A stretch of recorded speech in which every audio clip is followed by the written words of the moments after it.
X వేదికగా ఒక YouTuber post చేసిన వీడియో ఏదైతే ఉందో ఇవాళ సంచలనంగా మారింది. అయితే ముఖ్యంగా ఈ పేజ్ అంటే ఈ బుక్‌కి సంబంధించిన కవర్ పేజ్ ఏదైతే ఉందో దానిపైన హిందూ దేవుళ్ళు ఈ కాళీమాతకి సంబంధించి ఉరి తీసుకుంటున్నట్టు ఆ కవర్ పేజ్ మీద ఉన్న ఫోటో ఏదైతే ఉందో తీవ్రమైన దుమారం రేపుతోంది. అయితే ముఖ్యంగా ఇటు హిందూ సంఘాల వాళ్ళు కూడా తీవ్రమైన ఆగ్రహం కూడా వ్యక్తం చేస్తూ ఉన్నారు. హిందూ దేవుళ్ళు అంటే మీకు ఇంత చులకన అయిపోయిందా? లేకపోతే హిందుత్వం అంటే మీకు ఇంత చులకన అయిపోయిందా? ఎందుకు ఈ విధంగా కేవలం హిందూ దేవుళ్ళని టార్గెట్ చేస్తూ ఈ విధమైన బొమ్మలని ఎందుకు ఇలాగా అట్టలపైన చిత్రీకరిస్తున్నారు అని చెప్పి కూడా ఫైర్ అవుతున్న పరిస్థితి కనిపిస్తుంది. సో దీని గురించి మాట్లాడుతూ ఇవాళ మనతో పాటు శివరుద్ర గారు ఉన్నారు. గురుగారు ఏం చెప్తారు? ముఖ్యంగా ఇలాంటి ఫోటో దేవత ఈ విధంగా ఉరి తీసుకుంటున్నట్టు ఆ కవర్ పేజ్ మీద ఉన్నదాన్ని మీరు ఎలా ఖండిస్తారు? ముమ్మాటికి యావత్ భారతదేశ ప్రజలకు చెప్పాల్సిన విషయం ఏంటంటే స్త్రీశక్తికి అవమానం.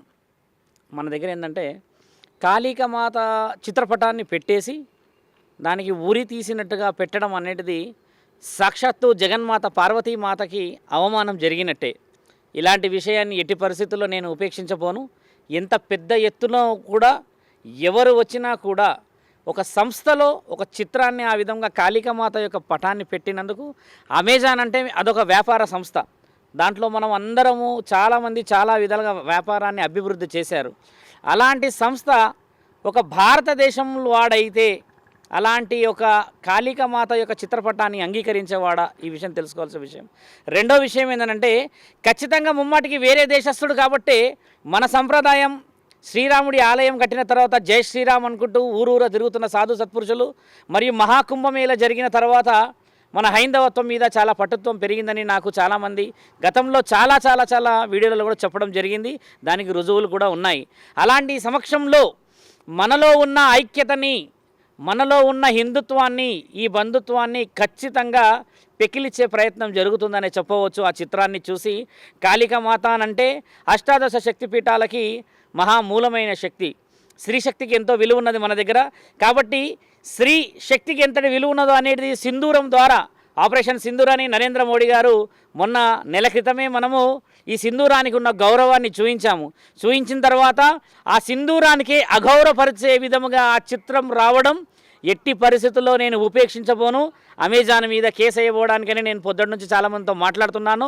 ఈరోజు ఛానల్లో రావడానికి గల ముఖ్యమైన కారణం కూడా ఏంటంటే ఇలాంటి విషయ వివరణని మనం ఇప్పుడిప్పుడు ఉపేక్షించకపోతే రానున్న రోజుల్లో మన ఆడపిల్లలకి, మన సాంప్రదాయాన్ని కూడా ఈ విధంగా అవమానం చేసి అవహేళన చేసే అవకాశం ఉంటుంది. మిగతా సాధువులందరికీ కూడా, పీఠాధిపతులకి, మఠాధిపతులందరికీ మేము చెబుతున్నది కూడా మీరందరూ బయలుదేరి రావాలి. మన వంతుగా మనము సోషలిస్టులు ఉన్నారు, మన దగ్గర మంచి స్పీకర్స్ ఉన్నారు, ఆధ్యాత్మికవేత్తలు ఉన్నారు, దైవరక్షణలు తిరుగుతున్న వేదాంతులు ఉన్నారు. కాబట్టి మనందరము కలిసి కాళికామాత యొక్క ఆ చిత్రపటాన్ని అమెజాన్ సంస్థ వాడు ఎన్ని గుండెల ధైర్యం ఉంటే ఈరోజు ఆ చిత్రపటాన్ని పెట్టి మన భారతీయులకే అమ్ముతాడా? అమెజాన్లో మేము చూసాము ఆ చిత్రపటం వచ్చింది అంటే అంత తక్కువ చేస్తున్నారు మన జాతి, మన నీతి, మన నైతికతల శక్తులని. కాబట్టి ఈ ఋషి పరంపరలో హైందవ శక్తిత్వాన్ని, ఈ మానవ ధర్మాన్ని ఎట్టి పరిస్థితుల్లో కూడా మనం ఉపేక్షించకూడదు. మిత్రులారా, మీరందరూ ఐక్యం కావాలి. అమ్మకి ఈరోజు అవమానం జరిగింది అని అంటే రేపటి రోజు నీ అమ్మకు జరగవచ్చు, నా అమ్మకు జరగవచ్చు, మన అక్క చెల్లెలందరికీ కూడా జరగవచ్చు. దేవాది దేవతలకి విలువ ఉన్నది, మేము ఒప్పుకుంటాము. ఆ చిత్రపటంలో ఉన్న అంతరార్థం ఏంటంటే ఆడపిల్లల రక్షణ లేని ఈ దేశంలో కాళికామాతకి రక్షణ ఎక్కడుంది? ఆవిడ ఉంటే ఏమిటి, లేకపోతే ఏంది అని ఆ చిత్రానికి ఉరి వేశారన్న విషయం నాకు ఇప్పుడిప్పుడే అందింది. కాశీ నుంచి కూడా మాట్లాడాను, చాలామంది మిత్రులు చెప్పారు ఇక్కడ జరుగుతున్న అవానిషమైన సంఘటనలే. కానీ ఆడవాళ్ళకి రక్షణ లేని ఈ దేశంలో కాళికామాత ఉండి ఏమి, లేకపోతే ఏమి అన్న అంతరార్థం కనబడుతుంది రుద్ర అని కూడా చెప్పారు చాలామంది. అలా కాదు, మా జాతిని, మా నీతిని కాపాడుకోవడానికి మా దగ్గర శక్తియుక్తులు ఉన్నాయి. మేము ప్రభుత్వానికి కూడా గతంలో చాలా విషయాలు వివరించాము కూడా. ఇప్పుడిప్పుడే మన అందరి మధ్యలో పటుత్వం పెరుగుతుంది. ఈ పటుత్వాన్ని చాలామంది అవహేళన చేసి అవమానపరుస్తున్నారు. కాబట్టి మన భారతదేశాన్ని ఎట్టి పరిస్థితులు కూడా తక్కువ అంచనా వేయకూడదు. మీరందరూ ఏకం కావాలి. అటువైపు దక్షిణ భారతదేశం అంతా అగ్గి మీద ఉంది. మిత్రులారా, తెలంగాణ, ఆంధ్ర ప్రజలందరూ ఏం చేస్తున్నారు? మీరు ఒక చిత్రపటం వచ్చిన తర్వాత మీరు ఎందుకు నిద్రపోతున్నారు? ఇంట్లో ఎలా ఉండబుద్ధి అవుతుంది మీకు? నాకు అర్థం కావట్లేదు. కానీ ఇది కేవలం మతాల మధ్య చిచ్చు పెట్టడానికే ఇలా మాట్లాడుతున్నారు. ఇది ముమ్మాటికి కాళికామాత అని అంటే ఆడవాళ్ళని అవమానపరిచినట్టే. ఆడవాళ్ళని అవమానపరచడానికి గల విషయాలు ఏంటంటే గత చరిత్రలు 1000 సంవత్సరాల క్రితం నుంచి చూసుకుంటుంటే కూడా మన స్త్రీ జాతి ఎంతో గొప్పదని చెప్పేసి, మన హైందవ సంప్రదాయంలో స్త్రీలకు ఉన్న విలువలు ఎంతో కాబట్టి మన స్త్రీలపైన జరుగుతున్న ఇలాంటి విషయాలకి జగన్మాత విషయంలో అలా ఉరి పెట్టడం, ఆ చిత్రపటాన్ని చిత్రీకరించడము, దాన్ని అమ్మకడానికి చూడండి. దురదృష్టం అంటే మన భారతదేశంలోనే అమ్మకానికి పెట్టారు. అమెజాన్ చూడండి, మనము ఎక్కడి నుంచో పాశ్చాత్య దేశాలు వచ్చి ఇక్కడ వ్యాపారం చేసుకున్న వాళ్ళందరికీ మనం అందరం ఏం చేస్తున్నాము, లక్షలు గడించేలా చేస్తున్నాం. చూసారా, మన చిత్రపటాలని మనకే బుద్ధి వచ్చేలాగా పెట్టిన వాళ్ళకి ఏ బుద్ధి తెప్పించాలి? మేము నరేంద్ర మోడీ గారిని మనసా వాచా కోరుతున్నాము. ఆయన గారు ముందుకు రావాలి, మన ప్రభుత్వ అధికారులు ముందుకు రావాలి, హైందవ సంప్రదాయాన్ని కాపాడుతున్న సాధు సత్పురుషులందరూ ముందుకు రావాలి. ఖచ్చితంగా ఈ చిత్రపటం ఎక్కడి నుంచో వచ్చింది, ఏ విధంగా ఈ విధంగా వచ్చిందని చెప్పాలి. ఎందుకంటే ఎలాంటి స్టోర్స్లో చూస్తే ఈ పుస్తకం లేదని చెప్పారు. గత 1.5 అవర్ నుంచి ఈ మాటలు ముచ్చట చూస్తే ఎక్కడా లేదు స్వామి, కేవలం అమెజాన్లోనే ఉంది అని అంటే ఆయన గారు ఎలా పెడతాడు? మన భారతదేశం అంటే విలువ లేదా? మన సంప్రదాయాలంటే విలువ లేదా? మన నైతిక శక్తులు ఆడవాళ్ళంటే గౌరవం లేదా? అలాంటి వారిని ఏ విధముగా, ఎలా అయితే జగన్మాత పార్వతీమాత రూపాన్ని మహంకాళికి ఉరి వేసి పెట్టాడో అదే శిక్షని ఆయన గారికి మనందరం కలిసి సనాతన ధర్మం పేరిట జరుగుతున్న ఈ అవమానాలన్నింటినీ ఖచ్చితంగా మనము తిరుగు ప్రయాణం చేసి, తిరుగు దెబ్బ కొట్టి ప్రభుత్వ అధికారులు ముందుకు రావాలని కోరుతున్నాము. ఆ చిత్రపటం చూసినప్పటి నుంచి మనసు ఒక రకమైన బాధను అనుభవిస్తుంది. ఎన్ని విధాలుగా సనాతన ధర్మాన్ని కాపాడాలంటున్నా కూడా ఆడపిల్లలకి రక్షణ లేకుండా పోయిన సమాజంలో ఉన్నాం మనము. జగన్మాతకి అవమానం జరిగిందనంటే ఎట్టి పరిస్థితుల్లో ఊరుకోలేము. రుద్ర గారు, ఇప్పుడు మీరు ఇందాక అన్నారు కదా, ఇప్పుడు ప్రెసెంట్ ఉన్న పరిస్థితుల్లోనే ఆడపిల్లలు ఎటువంటి పరిస్థితులు ఎదుర్కొంటున్నారో దానికి సింబాలిక్ అమ్మవారిని ఆ విధంగా వేశారు అని కొంతమంది సమర్థించుకుంటున్నారు కదా. సో నిజానికి ఇప్పుడున్న పరిస్థితులకి దేవదేవుల్ని ఈ విధంగా చిత్రీకరించి పెట్టడం అనేది కరెక్ట్ అంటారా? ఇప్పుడు దేవాది దేవతలను చిత్రీకరించేసి ఒక పటాన్ని పెట్టి ఉరి పెట్టడానికి మనకు హక్కు లేదమ్మా. సనాతన ధర్మం అనేది ఏంటంటే అంతు, దానికి ఆరంభం, తర్వాత ప్రారంభం మరియు దానికి అంతులేని సనాతన ధర్మం అంటే సత్పురుషుల చేత లిఖించబడ్డ మహాభారతం మనది. అలాంటి అఖండ భూమండలంలో దేవతలు పెట్టిన మహాపుణ్యభూమి ఇది, వేదభూమి ఇది, ఋషి పరంపర భూమి. కాబట్టి దేవతలని మనము పూజించి ఆరాధించి ఆధ్యాత్మిక వైపు నడవాలి. నీకు నడవడానికి ఇష్టంగా లేకపోయినా పర్లేదు, కానీ ఇలాంటి అవాంఛనీయమైన చిత్రాలు పెట్టి నిజంగా భక్తి ఇంకా బతుకుందమ్మా. బతికి లేకపోతే మహాకుంభమేళకు విలువ వస్తుందా? శ్రీరాముడి గుడికి విలువ వస్తుందా? నిన్నగాక మొన్న కాళేశ్వరం కట్టాము, కాళేశ్వరం మన పుష్కరాలకు వెళ్ళాము, పుష్కరాలకు విలువ వస్తుందా? ఈరోజు ఆడవాళ్ళందరూ గౌరవంగా పసుపు రాసుకొని కుంకుమ రాసుకొని దేవుడు ఉన్నాడు అన్న ధర్మంతో నడుస్తున్న వాళ్ళు లక్షల సంఖ్యలో ఉన్నారు తల్లి. ఎవడో చేసిన వాడు అని అంటే ముమ్మాటికి భారతీయుడు కాదు. భారతీయుడు ఎట్టి పరిస్థితుల్లో ఇక్కడ ఉన్న వ్యక్తి చేయడానికి ముందుకు రాడమ్మా. కాళికామాత స్వరూపం అని అంటే మీరు గమనించి చూడాల్సిన అవసరం. అర్ధనారీశ్వరితత్వానికి విలువ, మన దగ్గర స్త్రీకి చాలా విలువలు ఉన్నాయి. అంటే ఇక్కడ చాలా తెలివిగా మనం మనస్సులని కొట్టారు దెబ్బ. అంటే మన అంతరాత్మకి ఇది పరీక్ష. అలాంటప్పుడు మనం ఎందుకు ఉపేక్షించాలి?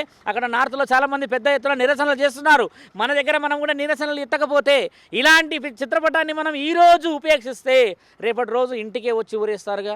కాబట్టి ప్రభుత్వాన్ని, నరేంద్ర మోడీ గారిని, మిగతా మన రాష్ట్ర అధ్యక్షులందరినీ కూడా, సీఎం రేవంత్ రెడ్డి గారిని కూడా, మిగతా ముఖ్యమంత్రి వర్యులు, ముఖ్య అధ్యక్షులందరినీ, తర్వాత సనాతన కార్యక్రమాలు తిరుగుతున్న సోటి సోదరులు, మిత్రులు, నా అక్క చెల్లెలందరికీ చెప్తుంది ఏంటంటే, మీ వంతుగా బయలుదేరండి. గత 2 నెలల క్రితం ఏ విధంగా మీరందరూ స్పందించారో సోషల్ మీడియాలో నాకు తెలిసినదే. ఈరోజు శివరుద్ర సాధు ధర్మం వైపు నిలబడ్డాడు అని అంటే ముమ్మాటికి మీరందరూ ఉన్నారన్న ధైర్యంతో కాళికామాతకు కాదు అవమానం జరుగుతుంది, మన ఇంట్లో ఉన్న అమ్మలకి, అక్క చెల్లెలకి, మన ఇంట్లో మనల్ని నమ్ముకొని ఉన్న అందరికీ. కాబట్టి మీరందరూ బయలుదేరాలి, మీరందరూ ఏకం కావాలి. సోషలైజేషన్, తర్వాత ఫేస్బుక్, ట్విట్టర్లో మీరందరూ మీకు కావాల్సిన మద్దతును పలకండి. నరేంద్ర మోడీ గారికి కూడా విషయాన్ని అందించే ప్రయత్నాలు చేస్తున్నాం మేమందరము, మా గురువులని. తర్వాత మా తోటుగా ఉన్న సహోదరులందరూ, సాధు పరిషత్తులో ఉన్న మిగతా సాధువులు కూడా కొన్ని కార్యక్రమాల నిమిత్తం వేరే ప్రాంతాల్లో ఉన్నారు. వాళ్ళందరూ కూడా ఏకం కావాలి. నేను మొదలుపెట్టిన ఈ ప్రతి పనిలో మీరందరూ ఉండాలి. ఇలాంటి విషయాన్ని ఉపేక్షించకూడదు. సనాతన ధర్మాన్ని మనం కాపాడాలనంటే చూడండి, మీరందరూ కదలకపోతే ఎవరు కూడా ముందుకు రారు మిత్రులారా. కాబట్టి భారతదేశంలో నార్త్ సైడ్ ఈ విషయం చాలా హెవీగా పోతుంది. మన వైపు మీరందరూ స్పందించాలి. జగన్మాత విషయంలో మనం ఎట్టి పరిస్థితుల్లో ఊరుకోకూడదు. ఛానల్ వాళ్ళు చాలామంది వస్తున్నారు, మాట్లాడుతున్నారు, చేస్తున్నారన్న విషయం పక్కన పెట్టి చూస్తే మీరందరూ కదలకపోతే సనాతన ధర్మాన్ని కాపాడలేము. కాబట్టి ఈరోజు మనకు అవమానం జరిగింది. కాళికామాత చిత్రపటాన్ని వాడు ఊరి పెట్టాడు అని అంటే వాడికి ఆ శిక్ష పడేంత వరకు మనము నిద్రపోకూడదు మిత్రులారా. కాబట్టి ధర్మాన్ని కాపాడాలి. ప్రతి ఒక్క హైందవ జాతిలో ఉన్న ప్రతి పశువుకి కూడా, ప్రతి ఒక్క జీవికి కూడా వాళ్ళని ప్రశ్నించే హక్కు ఉందని చెప్తున్నాను. నేనైతే ఎట్టి పరిస్థితుల్లో వదలను. అమెజాన్ వాడిపైన కేసు పెడతాం. మేము కావాల్సిన విషయ వివరాలను కూడా సేకరించి సాయంత్రానికి వివరణలకు వస్తాను. మీరందరూ కూడా ఎక్కడెక్కడెక్కడైతే అవకాశాలు ఉన్నాయో అక్కడక్కడ మీరందరూ కూడా సభలను నిర్వహించి ఈ విషయాన్ని అడ్డుకోవాల్సింది కోరుతున్నాము. ఈరోజే మొదలైంది ఇది, రేపు సాయంత్రం లోపు ఈ విషయం ఎక్కడికక్కడ ఆగిపోతేనే మంచిది. లేకపోతే పరాయి దేశస్తులందరూ మన దేశం మీద అవహేళన చేయగలుగుతారు. కాబట్టి ఎక్కడి నుంచి వచ్చింది, ఎలా వచ్చింది, ఏమొచ్చింది అనేసి పోలీసు అధికారులు కూడా ఆరా తీయవచ్చును. అధికారులు కూడా ముందుకు రావాలని చెబుతున్నాము. సనాతన ధర్మం పేరిట అమ్మ మీకు కూడా కృతజ్ఞతలు. ఏంటంటే స్పందించారు. ఈరోజు మీరు రావడం అనేది కూడా ఒక గొప్ప విషయమే. లేకపోతే మనకెందుకులే అనుకునే వాళ్ళు చాలామంది ఉన్నారు. కాబట్టి బిగ్ టీవీ వాళ్ళు మీరు ఇక్కడ రావడం, అడగడం, చేయడం, తర్వాత దీని ద్వారా వేరే వాళ్ళకి కూడా కనువిప్పులాగా ఉండి ఉత్తేజం రావాలి, మనలో మనం ఉన్నామన్న ధైర్యం రావాలని మిగతా వాళ్ళందరూ కూడా రావాలమ్మా. సాధు సత్పురుషులందరం ఇంకా మేము బతికే ఉన్నాము, అఘోరాలు పీఠాధిపతులు నాగ సాధువులు ఇంకా బతికే ఉన్నారని చెబుతున్నాము. ఈ విషయాన్ని కాశీ దాకా చేర్చనివ్వకండి. ఒక్కసారి కాశీ నుంచి అఘోరాలు బయలుదేరారంటే మాత్రం ఎట్టి పరిస్థితుల్లో ఉపేక్షించబోము. కాబట్టి ధర్మం పేరిట మీరందరూ ముందుకు రావాలని కోరుతున్నామమ్మా. జై శ్రీరామ్.